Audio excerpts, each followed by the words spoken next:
Our traditional religions are failing us to the extent that the details in their sacred texts are often in conflict with our understanding of the universe.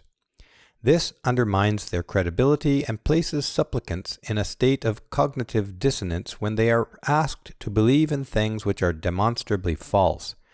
Most of this happens within the context of a fundamentalist interpretation of the faith, such as the insistence that the Bible is the literal, unchangeable Word of God. A metaphorical reading of sacred texts avoids this problem, but also complicates the message for some, especially children, and alienates others, like literal-minded people and those who do not want to make the effort to decipher metaphors.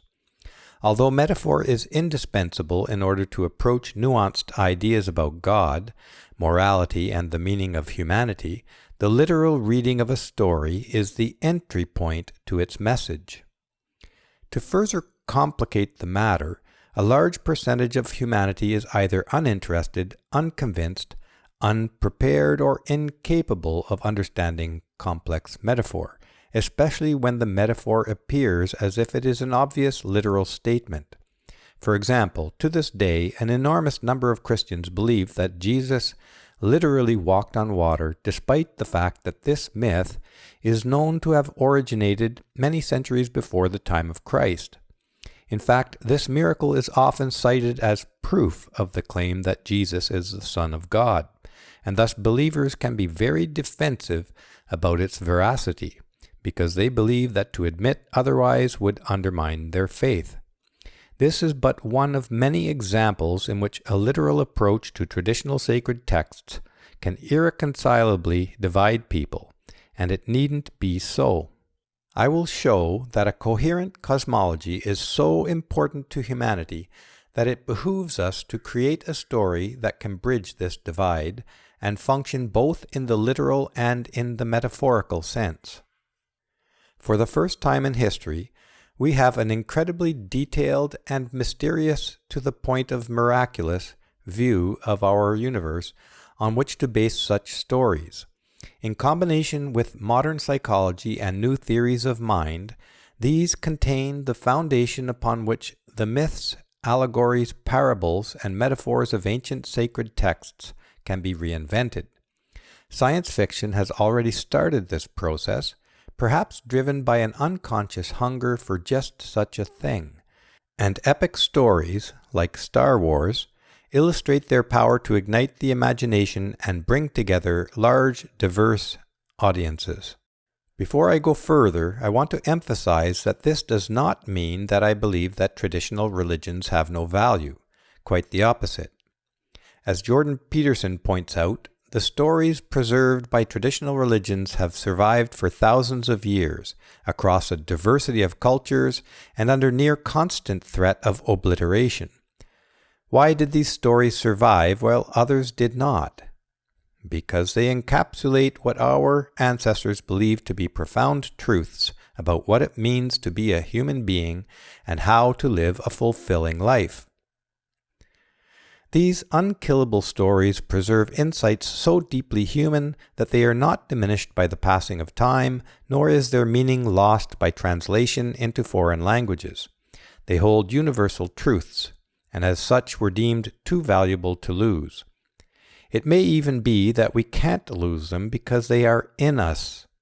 In a sense, they are in our DNA, and even if we tried to deliberately destroy them, they would re-emerge in another form, as certainly as a person would seek food again tomorrow, no matter how well fed she be today. As I argued in my first video of this series, Atheism is Untenable, story is of central importance to humanity, so much so that we can think of stories as spirits that reside in the noosphere. More on this in a later video. Although stories do not literally have a life of their own, they can come to possess us and thus impact the world through us by the same process through which people become ideologically possessed, as pointed out by Janice Fiamengo, Jordan Peterson, and many others. In fact, this is unavoidable. You will, and you do, act out a story whether you believe it or not, whether unconsciously or consciously. I am using the concept of story in the broadest sense here, including those collections of beliefs, myths, and half-narratives that we take to be true. Even your beliefs about yourself are stories that you created and form your ego. This is why Jordan Peterson emphasizes self-authoring as a way to take control of your life. The story that you act out is dictated by the beliefs that you hold, perhaps especially those beliefs that go unquestioned or are held in the unconscious. These beliefs can become completely disconnected from reality if they are not consciously examined, so we need to articulate our beliefs as accurately and as deeply as possible. And in order to do that, we need to be consciously aware of our guiding myths, such that we are not whipped about under the control of others who seek to manipulate us into serving their, perhaps unsavory, goals. In order to illustrate how important it is to have an integrated, believable, and defensible cosmological story, consider the following. Because we are driven by story, it is also through story that evil spreads. The stories fed to the people by leaders like Hitler, Stalin, Mao, and more recently by George Soros and Klaus Schwab and other globalist leaders through their global organizations, are what caused masses of people to permit and commit atrocities. These stories gained their persuasive power in part because of the vacuum created by the near absence of a compelling cosmology in our time. The stories presented were deceitful in their deliberate smallness of scope, and there was no compelling story available to counteract the self-serving accounts promoted by the tyrants. There was little available to justify and motivate a strong opposition. In the absence of a compelling overarching cosmology, people will grasp at almost anything in order to fill the vacuum. Often a fad, a political party, or a social movement will do the trick. And we have recently seen environmentalism, vegetarianism, and feminism rise to fill that void. Adherents have wrapped themselves in these identities as if they were the highest truths available to mankind, and then they have acted on them in such a way as to demonize those who resist their ideology. But in every case, these are petty in scope and utterly incapable of nourishing the human psyche because they cannot connect us to our largest sphere of existence, the universe. Their adherents have rejected the sense of higher meaning available through traditional religions because of the perceived unavoidable cognitive dissonance. These social movements are invariably divisive and destructive because they seek to aggrandize the in-group by vilifying those whom they identify as the enemy. They can never serve as a cosmology for humanity because they cannot relate the individual to the highest known sphere of existence, the universe or God. And yet they are being shoehorned into that role.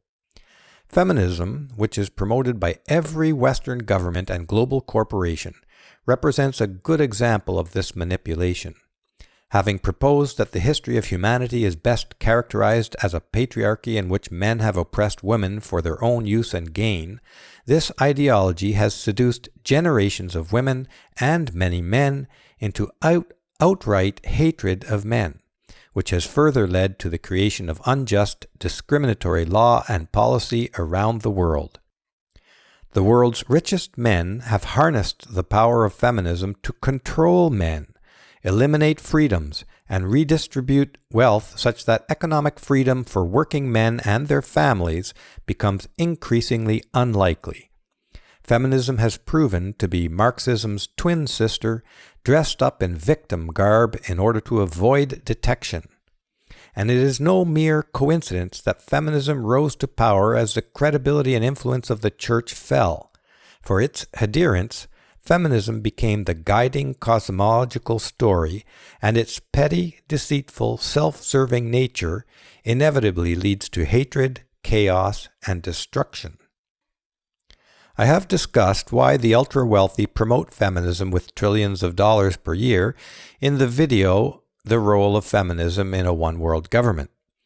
I will only point out here that capitalism and democracy are now a hindrance to the ultra-wealthy, whose sphere of power extends around the globe, whereas socialism places the workers directly under the control of the global elite, since they will occupy the seat of absolute power at the very top of the world.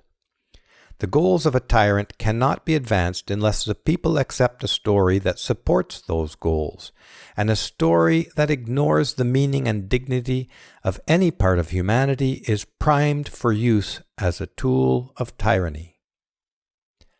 Although the rise of global tyranny is not the subject of this video, it is the precarious situation that we now face, and it is made all the more dangerous by the absence of a credible cosmology for our age, one that can irrefutably show the equivalence of every human being, even of every creature, from the perspective of the universe, or of God.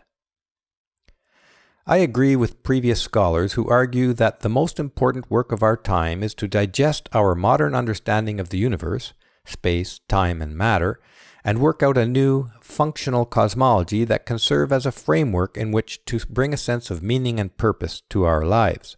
Such a story can only be compelling if it is consistent with our deepest understanding of the universe. Thomas Berry, a cultural historian and scholar of world religions, wrote and spoke extensively on this topic in his books The Dream of the Earth, The Great Work, and The Universe Story, the latter of which was co-authored by physicist Brian Swimme. Berry recognized the central importance of story to humanity, and with respect to origin stories, he wrote, quote, "It's all a question of story. We are in trouble just now because we do not have a good story. We are in between stories. The old story, the account of how the world came to be and how we fit into it, is not functioning properly, and we have not learned the new story. The old story sustained us for a long period of time. It shaped our emotional attitudes, provided us with a life purpose, energized our action.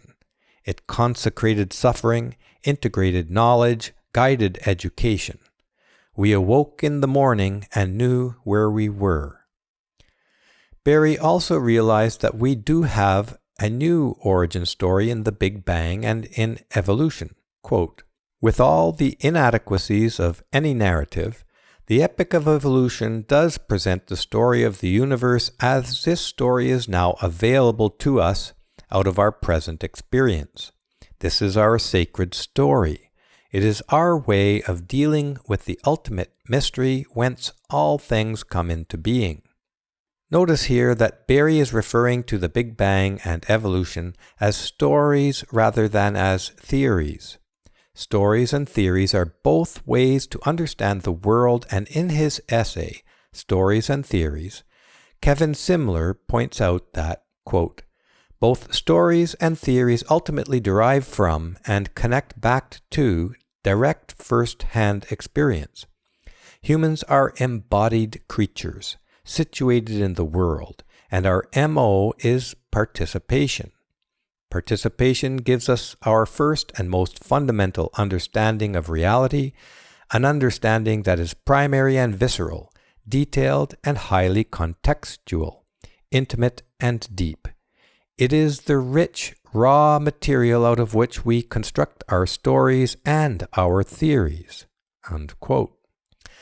I believe that he is drawing upon Kant for these insights, and he sums up his distinction between story and theory like this, quote, "Stories let us see the world through many different eyes, but they are all human eyes, human perspectives. Theories show us reality on its own terms." Unquote. And another quote, "The other reason theories are so powerful is that they make predictions. I think it's more accurate to say that we try to create theories that, quote, show us reality on its own terms. Whether they succeed or not is always up for debate within the scientific community.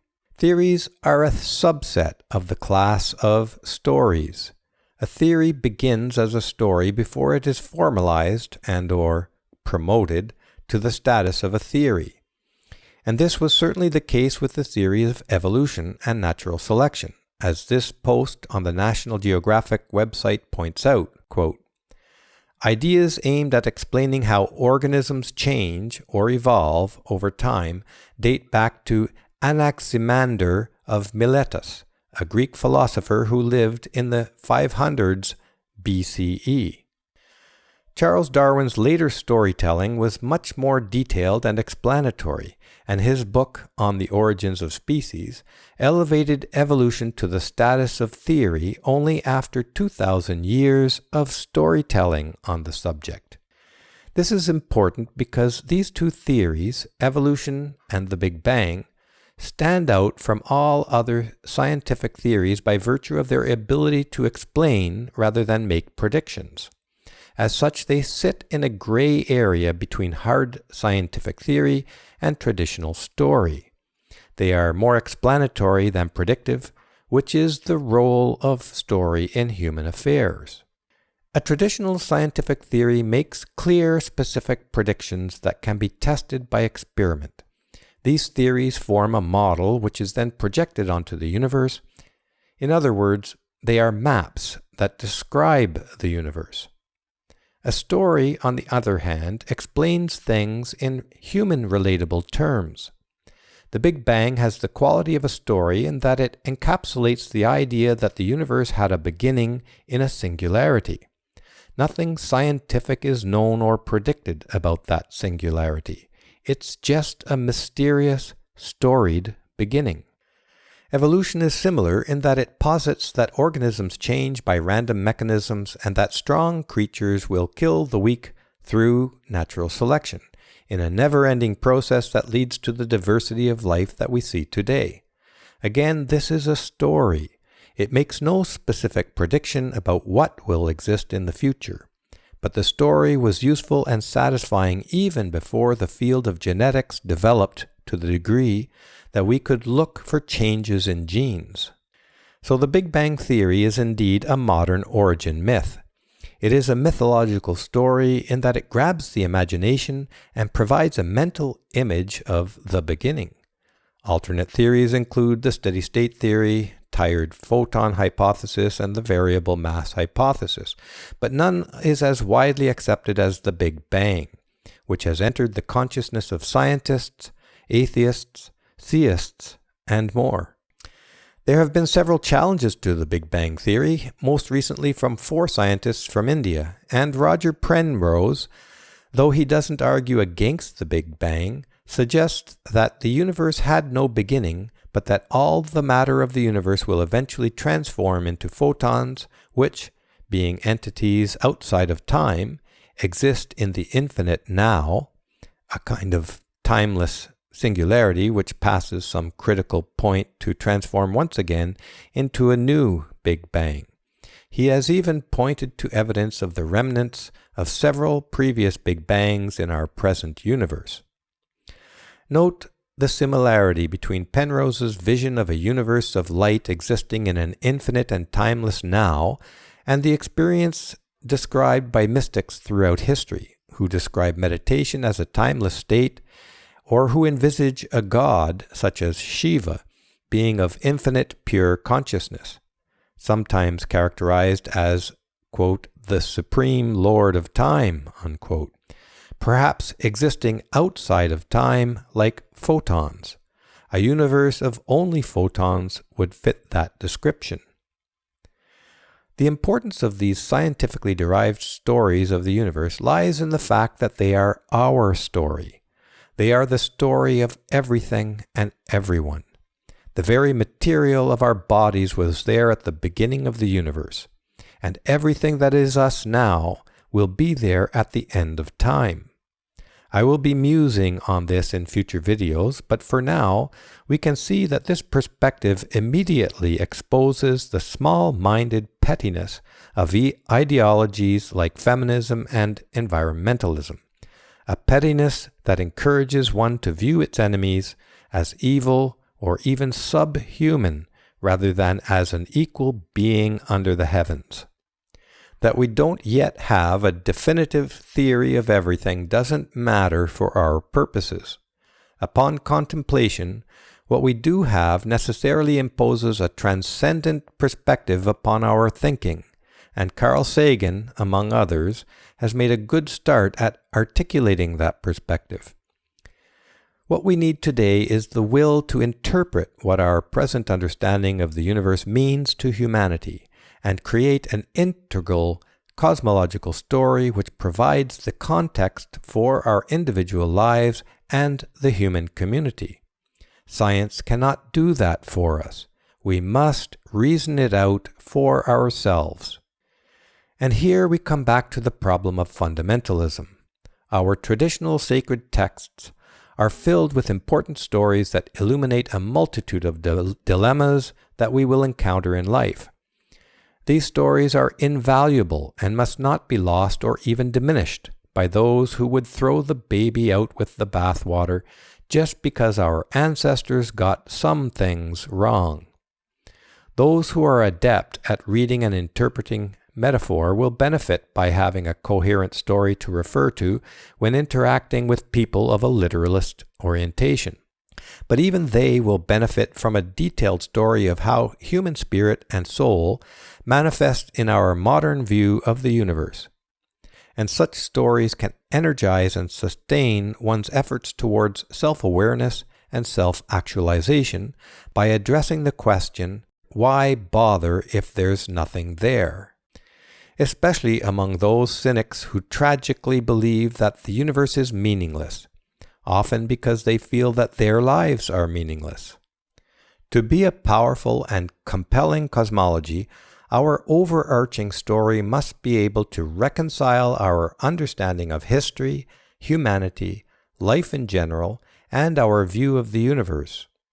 Our challenge is to reconcile our sacred stories with our present view of the universe, such that false cosmologies like feminism, neo-atheism, environmentalism, and globalism do not seduce us down the path of pointless division, hatred, and destruction. If we do not articulate our highest understanding and values into a cosmology worthy of God, it will be articulated for us by those who seek power over us, and they will make themselves gods over us.